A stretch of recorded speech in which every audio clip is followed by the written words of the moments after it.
10 मुहर्रम यानी कि यौम अशूरा इस्लामी तारीख का एक स्याह तरीन दिन है। इस दिन हज़रत हुसैन रज़ी अल्लाह अन्हु और उनके साथियों को करबला के मैदान में बेदर्दी से शहीद कर दिया गया। आज की इस वीडियो में हम ये देखेंगे कि वाक़या करबला क्या है, इसके पीछे बैकग्राउंड रियलिटी क्या है, ये क्यों हुआ, असल मसला क्या था, और इसके साथ साथ करबला की तरफ हज़रत हुसैन का जो सफ़र था अपने साथियों समेत उसे भी हम डिस्कस करेंगे। मगर उससे पहले अगर आप इस चैनल पर नए हैं तो काइंडली चैनल को सब्सक्राइब कर लें। तो सबसे पहले वाक़या करबला के बारे में जो बेसिक इन्फॉर्मेशन है हम उसको जान लेते हैं।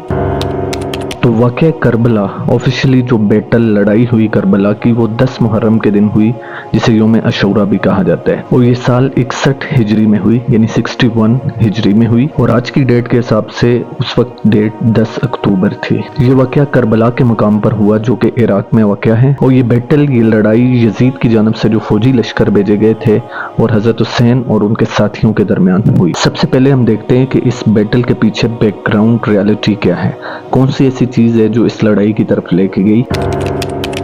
तो बात शुरू होती है हज़रत अली रज़ी अल्लाह अन्हु की शहादत के वक्त से।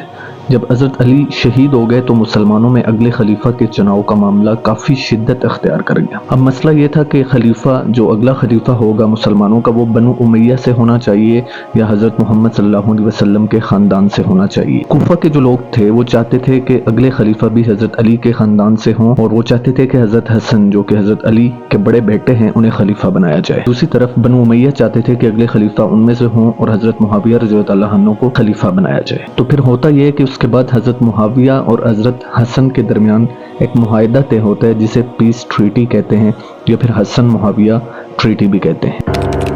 और इस मुआहिदे के तहत हज़रत मुआविया रज़ी अल्लाह अन्हु को मुसलमानों का नेक्स्ट खलीफा मुकर्रर कर दिया जाता है। इस मुआहिदे की बुनियादी शर्त बुनियाद ये थी कि हज़रत मुआविया के बाद खिलाफत हज़रत हसन को दी जाएगी और उनके बाद हज़रत हुसैन को दी जाएगी। अब असल मसला यहाँ से स्टार्ट होता है।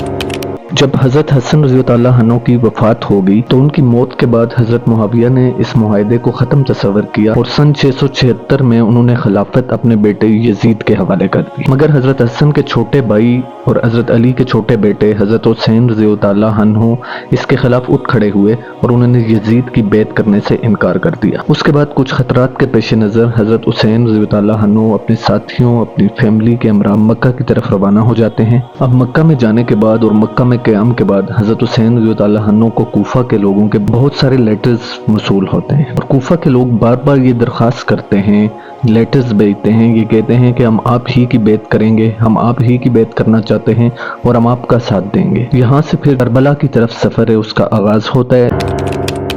लेकिन उससे पहले हज़रत हुसैन रज़ी अल्लाह अन्हु ने वहाँ के हालात देखने के लिए, जायज़ा लेने के लिए हज़रत मुस्लिम बिन अकील को भेजा। वहाँ पर जाने के बाद, वहाँ हालात का जायज़ा करने के बाद उन्होंने हज़रत हुसैन रज़ी अल्लाह अन्हु को ख़त भेजा कि लोग वाकई आपको वेलकम करना चाहते हैं, आपके मुंतज़िर हैं। इन्हीं हालात में यजीद को ये खबर मिल जाती है और फिर वो हज़रत मुस्लिम बिन अकील जो कि कूफा में मौजूद होते हैं उन्हें कत्ल करवा देते हैं। अब दूसरी तरफ जब हज़रत हुसैन को यह ख़त मौसूल होता है तो हज़रत हुसैन रज़ी अल्लाह अन्हु अपने साथियों समेत इस इरादे से कि हक के लिए खड़े होना है और बातिल का मुकाबला करना है, कूफा के लिए निकल पड़ते हैं। तो कूफा की जानब इस सफ़र के दौरान ही हज़रत हुसैन को हज़रत मुस्लिम बिन अकील के कत्ल की खबर मिलती है, शहीद कर देने की खबर मिलती है। मगर उसके बाद रास्ते पर हज़रत हुसैन और उनके साथियों को यजीद की जानब से जो एक लश्कर भेजा जाता है यजीदी फौज का, वो करबला के मुकाम पर रोक देता है। यहाँ तक हज़रत हुसैन और उनके साथी करबला के मुकाम पर पहुँच जाते हैं और दूसरी तरफ यजीद का एक लश्कर करबला के मुकाम पर पहले से पहुँचा होता है जो हज़रत हुसैन को रोकता है,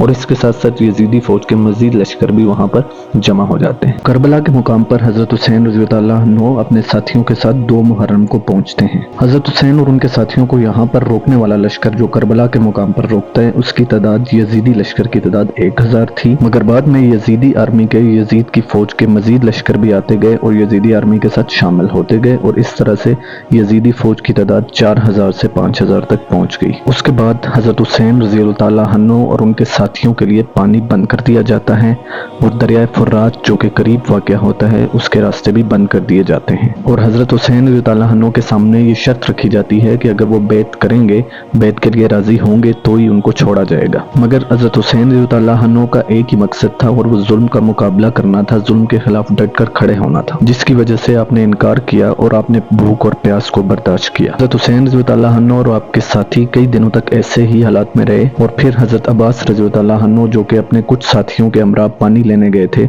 उन्हें रोक दिया जाता है यजीद के लश्कर की जानिब से और उन्हें भी बेदर्दी से शहीद कर दिया जाता है।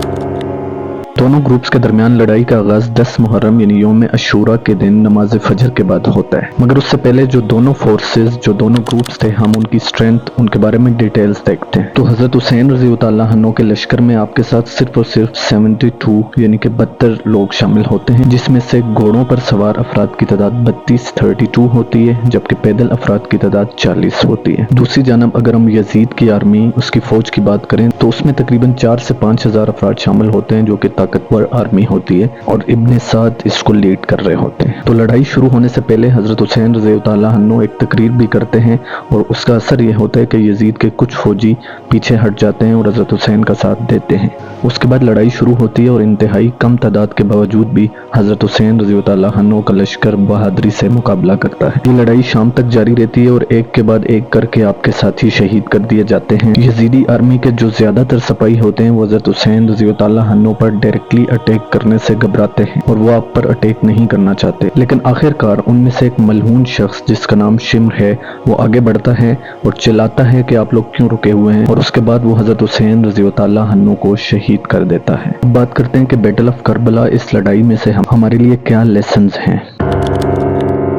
अहले ईमान के लिए, मुसलमानों के लिए, तमाम इंसानों के लिए इस बैटल में बहुत ज़्यादा सबक छुपे हैं। सबसे पहला और बुनियादी लेसन जो इस बैटल से, इस लड़ाई से हमें मिलता है वो ये है कि जुल्म और जबर के खिलाफ डटे रहना। इस लड़ाई से हमें पता चलता है कि हजरत हुसैन रज़ियल्लाहु अन्हु कैसे यजीद के जुल्म, नाइंसाफी, करप्शन के खिलाफ डटे रहे और हमें भी ऐसा ही करना चाहिए। दूसरा अहम लेसन हमें यह मिलता है कि हमें सच, हक का साथ देना चाहिए और उसके लिए चाहे हमें मौत ही क्यों ना आ जाए। तीसरा और इंतहाई अहम लेसन हमें यह मिलता है कि औरतों का किरदार मुआशरे में और इस्लाम में क्या है। तो बैटल ऑफ करबला में हमने देखा कि हजरत ज़ैनब रज़ियल्लाहु अन्हा का किरदार क्या रहा करबला में, और लड़ाई के बाद जब उन्हें कैदी बनाकर यजीद के महल में लाया गया तो आप कैसे तब भी उसके खिलाफ खड़ी रही और उन्होंने वहां पर भी यजीद के जुल्म और जबर के खिलाफ कैसे जुर्रतमंदाना स्पीच की। बैटल ऑफ करबला से एक और अहम सबक हमें यह मिलता है कि फतह हमेशा हक की होती है और हक हमेशा बुलंद रहता है। आप देख सकते हैं कि आज भी कैसे यजीद पर लानत की जाती है और हजरत हुसैन रज़ियल्लाहु अन्हु को और उनके साथियों की कुर्बानी को कैसे याद किया जाता है। तो ये थी करबला की कहानी, वाक़या करबला, जो कि इस्लामी तारीख का एक स्याह तरीन वाक़या और सबक आमूज़ तरीन वाक़या है।